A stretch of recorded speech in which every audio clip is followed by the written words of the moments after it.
Welcome to American Reacts. In this video, we're going to be reacting to United States versus Greenland military comparison. Let's get into it. The US versus Greenland. Who would win and what kind of firepower are both sides looking at? Who do you think would win? And what are your opinions on that? Greenland is the territory of Denmark, not technically independent, Should the US annex Greenland? but enjoying great autonomy. At any given time, Greenland hosts a mix of European forces and a mostly US presence. That's because the US has long treated the island as a staging ground for defending the Western Hemisphere. But if a full-scale invasion ever happened, the primary forces standing in the way wouldn't be American, they would be Denmark's. And yes, it would trigger a full-blown NATO crisis. But for this scenario, we're only focusing on these two countries as combatants. I wonder what kind of military tech has, and or I wonder what kind of military tech Greenland has, and if it can withstand China or Russia. Though, if China or Russia were to attack, the U.S. would have to go into war, but it would be nice if the U.S. had control over it, and I think that would prevent any attacks for sure. When it comes to manpower, the US is the clear winner. If, for some reason, a war were to go long, maybe Denmark weaponizes the narwhal population in the waters off of Greenland, then the US would have a much deeper reserve of manpower to call upon in a protracted war. The US has approximately 150 million That would be nice. people available for military service, with 124 million of them fit for service. Denmark has 2.6 million, but a much higher fit for service ratio at 2.1 million. Active duty forces disproportionately favor the U.S. With 1.3 million active duty troops, the U.S. is one of the largest militaries in the world. Denmark, meanwhile, has a force of only 20,000 active duty troops. America's deep reserves number at nearly I'm sure the 20,000 can fight off Russia or China, although Russia seems to be pretty occupied these days. 800,000, while Denmark's only number at 12,000. Both countries maintain unusually high reserve readiness, unlike most nations, meaning reservists could be mobilized and pushed into combat operations far faster. Active duty readiness is also extremely high for both nations. Despite its small size, Danish troops punch significantly above their weight due to modern equipment and high training standards. But Denmark differs from the US in one key regard. The Danish people operate under a total defense doctrine, wherein the entirety of Danish society is committed to the defense of the territory.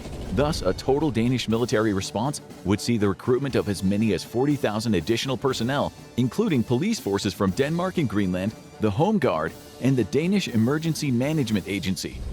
I don't know if that'll cut it. The first skirmish over Greenland would be in the air.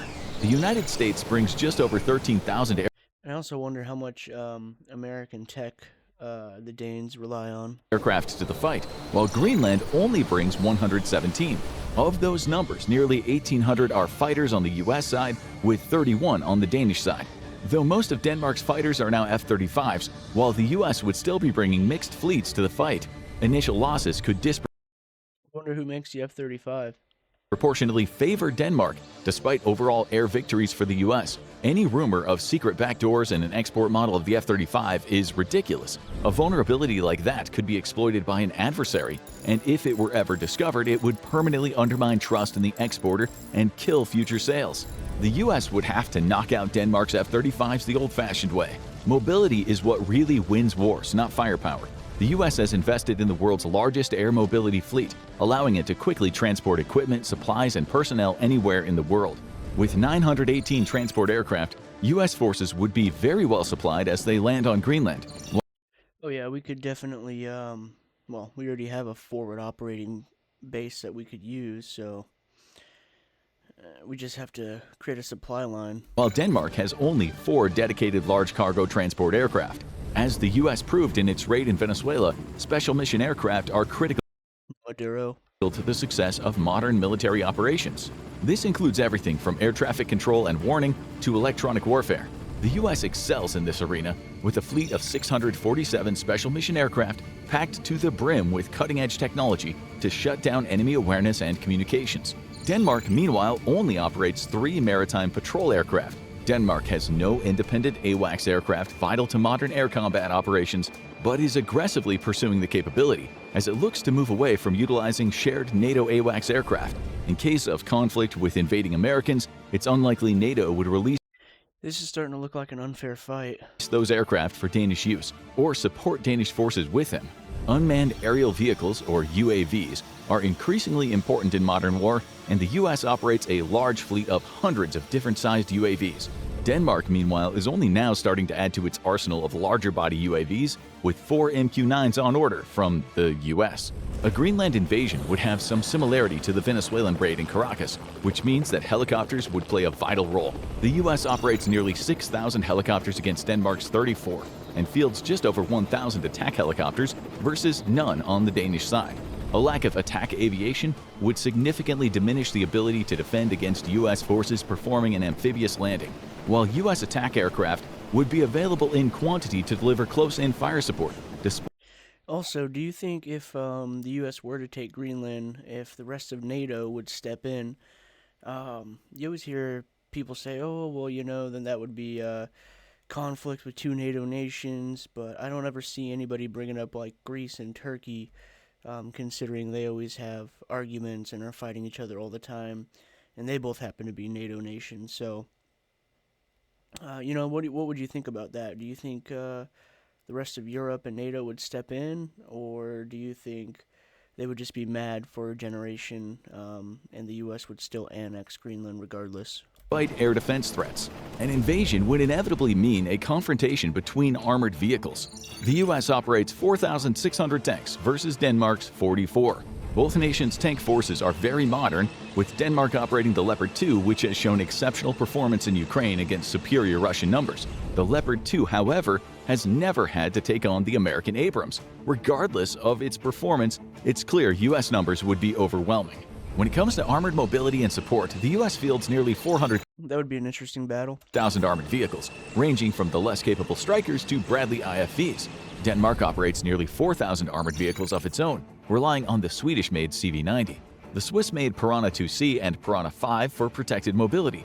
Danish forces would count on around 600 infantry fighting vehicles to take on an active fleet of 3,700 Bradleys, with another 2,800 in storage. Mobile fire support heavily favors the Americans, with 671 self-propelled artillery vehicles versus Denmark's 19. Denmark is up to Gunno with no paddle, with zero towed artillery though. This leaves its troops completely vulnerable to long-range fire support on the U.S. side to the tune of almost 1,200 howitzers. MLRS, or Multiple Launch Rocket System, is used to hammer an enemy position with enough near-simultaneous strikes to deny the enemy the opportunity.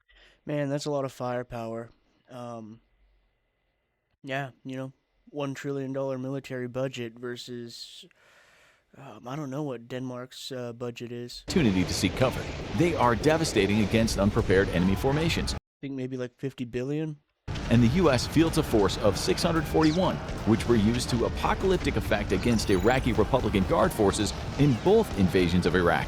Denmark, meanwhile, only operates 8 units. Denmark was once a respected naval power, but those glory days died with the age of sail. However, Danish forces are very modern and punch significantly above their weight, despite small fleet size and smaller combatants. Against a U.S. fleet of 440 ships, the Danish bring 50 to the fight. 0 aircraft carriers rival America's 11 supercarriers and 9 light carriers. Neither do the Danish bring any submarines to face off against America's 70 attack and nuclear ballistic missile submarines. Oh yeah, it's done. We would just set out a couple of aircraft carriers and submarines, put some boots on the ground, lock it down, call it a day. Instead of larger destroyers, of which the U.S. operates 81, Denmark opts for the smaller frigates, with 9 in its fleet against 0 on the U.S. side. America fills the corvette role mostly with its littoral combat ship, bringing 26 to the table against Denmark's 0. It's clear that in any invasion of Greenland, even a full Danish defense on the massive island would heavily favor the United States, to the point that resistance is futile. Danish forces don't lack for quality or training, however, consistently performing at the top of the NATO pile during joint operations. What they lack is numbers and the hardware to oppose an invasion by the Americans. In any amphibious operation, you can't bring 100% of your combat power to bear at once, so even with vastly greater numbers overall, the U.S. would still be limited, both by what it can afford to pull away from the other commitments and by how many troops it can physically land on a hostile beach at any one time. The U.S. has the greatest amphibious capability in the world, but it is still limited to roughly 30,000 personnel a day if it committed its entire amphibious forces to a single operation. Given the US cannot possibly commit its entire amphibious capability to a single theater of war, a more realistic number may be a combat surge force of about 20,000 troops a day. If Danish defenders could bolster their number by about 3 times and somehow neutralize US air power, a frankly impossible feat, they could likely hold the island long enough to bleed US political willpower. But in any realistic scenario, the US takes Greenland easily and shoots itself in the foot. NATO would implode overnight, and without basing rights in Europe, still the most important logistical hub in the entire US military, America's global reach would collapse.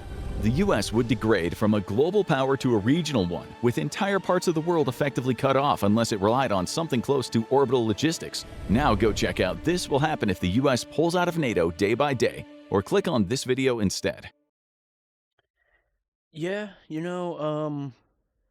Day by day, or click on I honestly don't think NATO would fall apart if the U.S. took Greenland. I think a generation would be upset, but at the end of the day, I think we would be able to take it. And in my personal opinion, I think it would be much better under U.S. control. We wouldn't have to jump through the hoops of the EU to put any infrastructure up.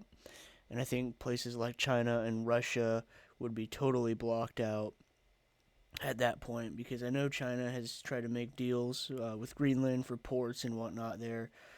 So, I think with ice melting in the north and opening up shipping lanes, it would definitely help NATO and the West take control of that shipping area and project power through that area. But, let me know what you think. Why do the Danes not want to let it go so bad? Why do you think that's the case? Do you think America should have control over Greenland, full control and ownership? It's a very interesting topic, obviously a very touchy subject, and I'm sure some people will be upset with my opinion, but, it is what it is. Leave the video a thumbs up and subscribe to help support the channel for free.